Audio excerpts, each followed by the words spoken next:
Good morning, all of you. How are you? So today you are fine. So I'm inform you that I'm Amit Misra from Turning Point. Students, आज ही से हम लोग start करेंगे। बहुत सारे ऐसे comments आए हैं जो कि स्पेशली क्लास नाइन्थ के केमिस्ट्री और फिजिक्स और बायो से ऐसे ही कमेंट्स आए हैं, जिनमें हम लोग यहाँ पे स्टार्ट करने वाले हैं आपके कमेंट्स के थ्रू। केमिस्ट्री में आपको बहुत सारी प्रॉब्लम्स क्रिएट हो रही थी, जिसकी वजह से आप लोगों ने बहुत सारे कमेंट किए हैं हमारे प्रीवियस वीडियो में। सो आपके इन कमेंट्स के थ्रू हम लोग डिसाइड कर चुके हैं कि हम लोग स्टार्ट करेंगे केमिस्ट्री का 1 पॉइंट, मीन्स आपका first to last lesson, especially chemistry, physics और बायोलॉजी। ये आपके सीक्वेंस से आपके वीडियो आपको फाइंड होंगे पर डे, और मैक्सिमम आई थिंक ये वीडियो आपके बहुत बड़े नहीं होंगे, नियर अबाउट 15 मिनट्स 20 मिनट्स के आपके वीडियो होंगे। स्पेशली आपके जो वीडियो होंगे वो सीबीएसई बोर्ड और यूपी बोर्ड दोनों के लिए ही यूज़फुल होंगे। सो हम लोग इसलिए आज से ही आपके first lesson, it means chemistry का first lesson matter around us, means आपके मैटर अराउंड अस चैप्टर को हम लोग डिस्कस करेंगे। आपको इसकी पीडीएफ भी अवेलेबल कराई जाएगी, और आपके जो सीक्वेंस बाय वन वीडियो होंगी उसको भी आपको प्लेलिस्ट में दिया जाएगा। सो स्टूडेंट, हम लोग स्टार्ट करते हैं आज आपके first lesson, means matter our in surrounding.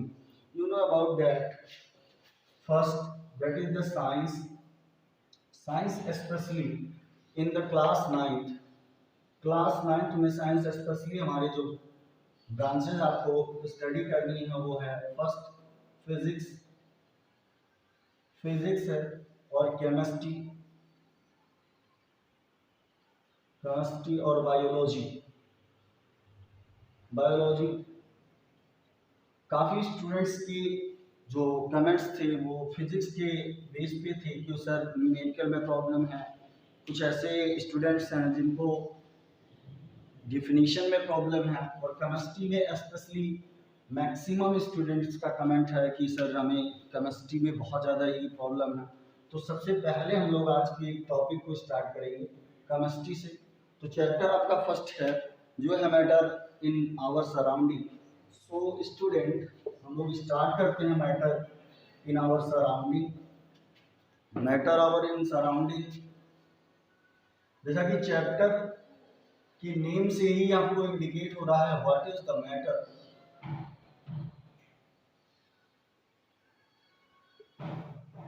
Matter, first of all matter है क्या, इसको हम डिस्कस करेंगे। मैटर मीन्स जितनी भी ऑब्जेक्ट आपके आसपास प्रेजेंट हैं, दैट इज द मैटर। वो क्या है, मैटर है। But the matter occupy to common things, it means कह सकते हैं फर्स्ट ऑफ ऑल स्पेस, ऐसी कोई भी थिंग जो स्पेस को कवर करती हैं, and having the mass, most important, means ऐसे ऑब्जेक्ट जो स्पेस और मास दोनों कवर करते हैं, that is known as matter. Suppose कीजिए हम लोग किसी भी एग्जांपल को टेक करते हैं। मान लीजिए कोई बुक है, कॉपी है, ठीक है, वाटर है,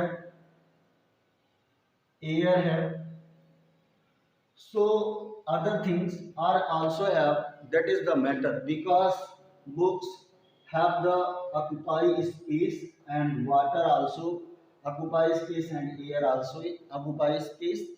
मीन्स कह सकते हैं कि जो मैटर है, जैसे बुक, यहाँ पे एग्जांपल के थ्रू हम लोगों ने डिस्कस किया है। बुक है तो बुक में आपको सबसे पहले स्पेस फाइंड आउट होगा, मीन्स बुक हमारी स्पेस को कवर करती है, और बुक में मास भी होता है। सो आप कह सकते हैं कि बुक में स्पेस भी होगा और मास भी होगा, तो बुक एक मैटर है, ठीक है। Now water that is are also occupy the space, means water हमारा स्पेस को ऑक्युपाई करता है, and mass also, because this reason water also the matter, and the air also occupy the space and mass. Air में भी space होता है और मास भी होता है। So that all the examples are taken, जो भी एग्जांपल्स यहाँ पे लिए गए हैं इसमें हम कह सकते हैं कि ये सभी क्या हैं, आपके मैटर है। तो इन सभी को हम लोग अगर एग्जाम्पल के थ्रू समझें तो कुछ ऐसे साइंटिस्ट का भी व्यूज था कि जो अपने व्यूज को यहाँ पे प्रेजेंट करते हैं इस चैप्टर में। पहले तो एंशिएंट व्यूज थे और फिर उसके बाद मॉडर्न व्यूज है। मीन्स कह सकते हैं कि आपके मॉडर्न व्यूज भी थे और एंशिएंट व्यूज भी थे। मीन्स आपके जो पुराने साइंटिस्ट थे, मीन्स बहुत पहले के साइंटिस्ट, उन्होंने भी अपने अपने कुछ कह सकते हैं वोटिंग किया है। और कुछ ऐसे भी साइंटिस्ट थे जो इस समय के साइंटिस्ट हैं, उन्होंने भी अपने व्यूज को बताए हैं। तो यहाँ पर सबसे पहले अगर हम लोग डिस्कस करें तो जो हमारे एंशिएंट साइंटिस्ट थे उन्होंने अपने जो व्यूज बताए हैं वो आपके व्यूज हैं। पहले तो यहाँ पे उन्होंने बताया कि लिविंग भी होते हैं और नॉन लिविंग भी होते हैं। नॉन लिविंग मीन्स ये कह सकते हैं कि सभी मैटर, उनका व्यूज था कि मैटर जो होते हैं वो लिविंग भी हो सकते हैं और नॉन लिविंग भी हो सकते हैं। तो सबसे पहले हम लोग डिस्कस करते हैं यहाँ पे what is the living things. Means especially something characters are है। मीन्स कुछ ऐसे करेक्टर्स होते हैं जो लिविंग के लिए इम्पोर्टेंट है। तो लिविंग के लिए सबसे पहले हम लोग बात करें तो ग्रोथ इम्पोर्टेंट है। इनमें ग्रोथ होती है, रिस्पायरेशन होता है, एक्सक्रीशन होता है, ठीक है, एंड रिप्रोडक्शन होता है। ये सभी प्रोसेस अगर होते हैं तो आप उसको कह सकते हैं लिविंग थिंग्स। बट यही स्पेशल प्रोसेस ग्रोथ ना हो आपकी, यहाँ पे रिस्पायरेशन नहीं हो, एक्सक्रीशन भी नहीं हो, रिप्रोडक्शन नहीं हो, मींस रिप्रोडक्शन का प्रोसेस फॉलो नहीं हो रहा हो, न्यू सेल का डेवलपमेंट नहीं हो रहा हो, मींस आपकी न्यू सेल फॉर्मेशन नहीं हो, न्यू सेल फॉर्मेशन ना हो, तो ऐसे कंडीशन में आप कह सकते हैं कि that type of the things is a non living things. Means ऐसे थिंग्स क्या हैं, नॉन लिविंग थिंग्स हैं। सो हम लोग डिस्कस करते हैं नेक्स्ट पॉइंट को, क्या ये लिविंग और नॉन लिविंग जो है ये कोई और भी क्रिएटिविटी रखते हैं? Yes, living and non living are made up of the things that is the air. Means जो आपकी लिविंग थिंग्स होती हैं और नॉन लिविंग थिंग्स होती हैं। पहले समथिंग कुछ लिविंग थिंग्स होती हैं वो नॉन लिविंग, तब नॉन लिविंग में चेंज हो जाती है। बट सपोज कीजिए एग्जांपल, एक प्लांट है, पहले तो लिविंग था, अब वो मान लीजिए फॉल हो गया, किसी कारण बस वो टूट गया, तो वो नॉन लिविंग हो गया। सो आप कह सकते हैं कि पहले तो वो लिविंग था पर वो नॉन लिविंग हो गया। क्लियर है? अच्छा, लिविंग था तब भी उसमें कुछ ऐसी प्रॉपर्टी थी जो प्रॉपर्टी अब नॉन लिविंग पे भी है, केवल वो रिस्पायरेशन और ग्रोथ नहीं कर रहा, ठीक है। अब वो नए रिप्रोडक्शन भी नहीं हो रहा, बट उसके स्ट्रक्चर सेम टू सेम है।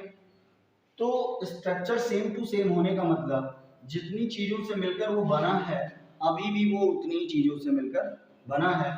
तो इसका मतलब कह सकते हैं हम लोग कि लिविंग और नॉन लिविंग जो होता है वो एयर से मिलकर बना हुआ है, वाटर,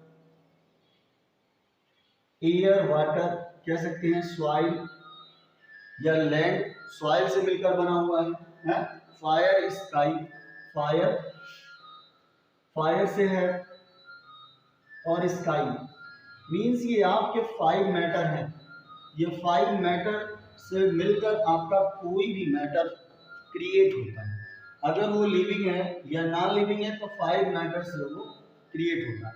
तो overall air, water, soil, fire and sky, इसी वजह से इसे हम पंचतत्व कहते हैं। क्या कहते हैं? पंचतत्व कह सकते हैं इसे कि कोई भी मैटर अगर वो लिविंग है तब भी वो पंचतत्व से मिलकर बना हुआ है, और नॉन लिविंग है तो वो कभी लिविंग था और नॉन लिविंग बन गया है, इसका मतलब वो पंचतत्व से वो भी बना हुआ है। स्पेशली जो हम लोग यहाँ पे डिस्कस करेंगे, ठीक है। अब हम लोग वन बाय वन देखते हैं क्या हमारे जो व्यूज थे साइंटिस्ट के वो क्या थे। तो फर्स्ट ऑफ ऑल जो व्यूज थे हमारे साइंटिस्ट के वो एंशिएंट व्यूज थे। फर्स्ट ऑफ ऑल एंशिएंट उन्होंने बताया कि कोई भी मैटर जो होता है वो सॉलिड होता है। क्या होता है? Solid liquid and gas. Means कोई भी मैटर होगा, सॉलिड होगा, लिक्विड होगा और गैस होगा। तो solid having the non-living and liquid also the having non-living, gas also the non-living। Means कह सकते हैं सॉलिड भी नॉन लिविंग है, लिक्विड भी नॉन लिविंग है और गैस भी नॉन लिविंग। इट मीन्स आप ओवरऑल कह सकते हैं कि सॉलिड जो है कोई भी मैटर होगा, कुछ ऐसे मैटर होंगे जो आपके सॉलिड फेज में होंगे, कुछ ऐसे मैटर होंगे जो लिक्विड फेज में होंगे, कुछ ऐसे मैटर होंगे जो गैसियस फेज में होंगे। सो ओवरऑल मैटर आपके 3 फेजेस में फाइंड आउट होते हैं, but some scientists are also giving the 5 phases of the matter। 5 phase होते हैं, कितने? 5 फेज। मीन्स मैटर के कितने फेज होते हैं? 5 फेज। और मोस्ट इंपॉर्टेंट पॉइंट है, first solid, second liquid, third आपका गैस। तो solid, liquid and gas. But अगला है बोस-आइंस्टीन कंडेंसेट। आपकी 4th स्टेज है Bose-Einstein condensate. Listen carefully, Bose-Einstein condensate. और नेक्स्ट है प्लाज्मा। नेक्स्ट है प्लाज्मा, जो कि आपने ये नेम कहीं ना कहीं रिकॉल किया होगा, सुना होगा आपने। तो वहां पे प्लाज्मा पाया जाता है, ब्लड का एक पार्ट होता है, तो ब्लड का पार्ट है। बट यहाँ पे आप कह सकते हैं कि जो हमारे मैटर होते हैं उनकी 5 फेजेस होती हैं। सो ओवरऑल 5 फेजेस हैं, बट आपको केवल और केवल इस चैप्टर में आपको 3 फेजेस को ही स्टडी करना है, ठीक। तो हम लोग डिस्कस करते हैं नेक्स्ट। जो आपके मॉडर्न साइंटिस्ट थे, मॉडर्न साइंटिस्ट थे, उन्होंने भी आप अपने व्यू दिए कि पहले तो एलिमेंट होते हैं, element, compound and matter, sorry element, compound and mixture. यहाँ पे एलिमेंट, कंपाउंड एंड मिक्सचर। सो हम लोग देखेंगे यहाँ पे एलिमेंट क्या है, कंपाउंड क्या है और मैटर क्या है, सॉरी मिक्सचर क्या है। तो हम लोग 1 बाय 1 डिस्कस करते हैं। बिफोर डिस्कसिंग दिस कंपोनेंट, हम लोग इन कंपोनेंट को डिस्कस करने से पहले थोड़ा बहुत हम लोग सॉलिड, लिक्विड और गैस के भी बारे में डिस्कस कर लेते हैं। सॉलिड जो होता है इसमें स्पेस बहुत ज़्यादा, सॉरी स्पेस बहुत कम है, वेरी लेस स्पेस। और इसमें space in compare to solid, मतलब सॉलिड की तुलना में आपका लिक्विड जो होता है उसमें स्पेस ज्यादा होता है। मीन कह सकते हैं स्पेस है, यहाँ पे स्पेस होता है, बट मोर स्पेस। अच्छा, मोर स्पेस का मतलब क्या हुआ? स्पेस का मतलब क्या हुआ? Very less space. मीन्स कह सकते हैं इनके जो पार्टिकल्स होते हैं वो बहुत पास होते हैं। अब पास होंगे तो वो एक शेप और साइज में क्रिएट हो जाते हैं, मीन्स एक शेप और साइज अपना बियर कर लेते हैं। और लिक्विड जो होता है इसका शेप तो नहीं होता, पर ये जिस ऑब्जेक्ट में रखा जाता है उसका वॉल्यूम फिक्स हो जाता है। बट यहाँ पे गैसियस फेज की बात करो तो इसका न तो वॉल्यूम फिक्स होता है ना ही शेप फिक्स होता है। सो अबाउट कह सकते हैं कि इसमें लेस अमाउंट में स्पेस पाया जाता है, और इसमें space in compare to solid ज़्यादा होता है। और इसमें स्पेस मीन्स गैसियस फेज में स्पेस आपका बहुत ज़्यादा होता है इन कंपेयर टू सॉलिड। और इसी तरीके से अगर कंपेयर किया जाए लिक्विड की, तो लिक्विड में भी स्पेस कम होता है इन कंपेयर टू गैस। तो यहाँ पे आपकी एक बेसिक कॉन्सेप्ट मिल जाते हैं कि यहाँ पे मॉलिक्यूल बहुत पास होंगे सॉलिड में, लिक्विड में सॉलिड की तुलना में दूर होंगे, और गैस में आपके ज़्यादा ही दूर होंगे, जिसकी वजह से मॉलिक्यूल्स में कुछ ऐसे फंक्शंस क्रिएट होते हैं जिनको अभी हम स्टेप बाय स्टेप डिस्कस करेंगे। यहाँ एलिमेंट की बात करेंगे। यहाँ एलिमेंट जो होता है वो प्योर होता है। यहाँ पर एलिमेंट जो होता है वो प्योर, जैसे आयरन Fe एक प्रकार से एलिमेंट है, यह प्योर है। अगर इसमें कोई भी इम्प्योरिटीज नहीं पाई जाएगी तो वो एलिमेंट है, ठीक है, एलिमेंट होगा।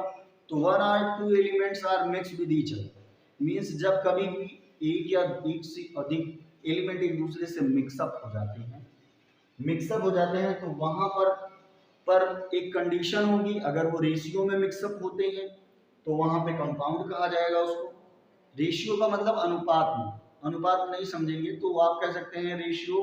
इट मीन सपोज कीजिएगा जैसे यहाँ पे वाटर है, तो वाटर हमारा 2 कंपोनेंट से मिलकर बना है, जैसे हाइड्रोजन गैस और ऑक्सीजन गैस से मिलकर बना है। तो इन दोनों को अगर हम लोग मिक्सअप करते हैं तो 2:1 रेशियो में हम लोग मिक्सअप करते हैं। तो यहाँ पे ये रेशियो में मिक्सअप हो गया, मीन्स अगर कह सकते हैं 2/1। अच्छा, फ्रैक्शनल फॉर्म में आपका ये हो जाएगा, ठीक है। टू नंबर अगर मान लीजिए यहाँ पे 2 लीटर में हम बताएं 2 लीटर आपका क्या है, हाइड्रोजन है, तो यहाँ पे 1 लीटर क्या है आपका, ऑक्सीजन है। तो इस तरीके से आप कह सकते हैं कि वो अगर रेशियो में है तो वो कंपाउंड बनाएगा, बट रेशियो में नहीं है तो रेशियो में नहीं होने पर वो मिक्सचर। अच्छा, एक एग्जांपल ऐसा है जो कि आपको एकदम क्लियरली ये बताएगा कि यहाँ पे क्या ये राइट है, मिक्सचर क्या है और कंपाउंड क्या है। तो मिक्सचर के लिए हम लोग सपोज कीजिए एग्जांपल लेते हैं टी, चाय का एग्जांपल लेते हैं। सपोज आपके यहाँ 2 या 3 कोई भी गेस्ट आते हैं, सबसे पहले 2 गेस्ट आते हैं तो आपने 2 गेस्ट के लिए चाय वहाँ पे पुट किया आपने बर्नर पे या कह सकते हैं इंडक्शन पे, और बन के क्लियर हो गई, मीन्स एकदम बन के प्रिपेयर हो गया आपका वो टी। उसके बाद आप देखेंगे पता लगा 2 गेस्ट और आ गए, तो उसमें आप क्या करते हैं, थोड़ा सा पानी डाल देते हैं ज़्यादा, और उसमें चीनी भी डाल देते हैं, मान लीजिए आप टी लीफ भी डाल देते हैं। तो क्या आपने उसको रेशियो एक्यूरेट रखा, वो एक्यूरेट रेशियो में नहीं, जिसकी वजह से वह मिक्सचर कहलाएगा। क्या टी जो है वो एक प्रकार से आपका मिक्सचर। सपोज कीजिए आप मान लीजिए शरबत बना रहे हैं, ठीक है, तो उसमें आपने चीनी और पानी का मिक्स किया, पता लगा आपको बहुत ज़्यादा मीठा लगा, उसमें पानी और ऐड किया। अच्छा, पानी ही तो केवल ऐड किया आपने, वाटर ही तो ऐड किया, कहाँ उसमें शुगर ऐड थोड़ी किया। क्या आप वाटर को बेट करके उसे उसमें मिक्स करते हैं, नहीं करते हैं बेट करके, बस केवल टेस्ट के हिसाब से उसमें मिक्स कर देते हैं। सो इस तरीके से हम कह सकते हैं कि अगर आपको अपने अपने कंडीशंस के अनुसार वहाँ पर कोई भी आपको थिंग बनानी है तो वो मिक्सचर होगा, और यहाँ पर कंपाउंड जो होगा वो रेशियो में होगा, मिक्सचर रेशियो में नहीं होगा। और कंपाउंड और मिक्सचर जो बनता है वो एलिमेंट से बनता है, और एलिमेंट जो होता है वो प्योर होता है। तो एक बार हम रिकॉल करते हैं, पहले से देखेंगे मैटर होता है, उसमें स्पेस होता है, और स्पेस के साथ साथ उसमें मास भी होता है। स्पेस मींस गैप, पहला हमने बताया आपका कि इसमें स्पेस होता है, और स्पेस के साथ साथ आपका क्या होता है, मास होता है। और कुछ ऐसे साइंटिस्ट थे जो एंशिएंट साइंटिस्ट थे, एंशिएंट और मॉडर्न साइंटिस्ट थे, इन्होंने आपकी कुछ पॉइंट्स बताए, जैसे 1 बाय 1 इसमें सॉलिड बताया उन्होंने, सॉलिड, लिक्विड बताया आपको, गैस बताया। स्पेशली क्लास 9th में इतने ही आपको डिस्कस करने हैं, बट मैंने अभी बताया आपको कि जो हमारे मैटर होते हैं वो 5 फेजेस होते हैं उनके। फर्स्ट क्या है, solid, liquid, gas and Bose-Einstein condensate और प्लाज्मा। और उसके बाद मॉडर्न साइंटिस्ट ने बताया आपको कि पहला क्या है, एलिमेंट होता है, और दूसरा क्या है आपका, वो होता है कंपाउंड होता है कंपाउंड, और क्या है तीसरा, मिक्सचर हो जाता है। ये होता है आपका रेशियो में, और ये आपका रेशियो में नॉट इन रेशियो। इस तरीके से हम कह सकते हैं। आपको मैंने बताया सॉलिड में क्या होता है, लेस स्पेस होता है, इसमें स्पेस होता है, और इसमें क्या होता है, मोर स्पेस होता है। तो इस तरीके से हम लोग थोड़े से मैटर को हम लोगों ने डिस्कस किया। आगे के जो डिस्कशन होंगे वो नेक्स्ट वीडियो में होंगे। सो थैंक यू स्टूडेंट, और आपको ये वीडियो अच्छा लगे तो आप लाइक कीजिए, सब्सक्राइब कीजिए, और अपने अदर फ्रेंड्स को भी शेयर कीजिए, ताकि वो इन यूजफुल वीडियोस को अपने स्टडी मटेरियल के रूप में उसे यूज कर सकें। So thank you student.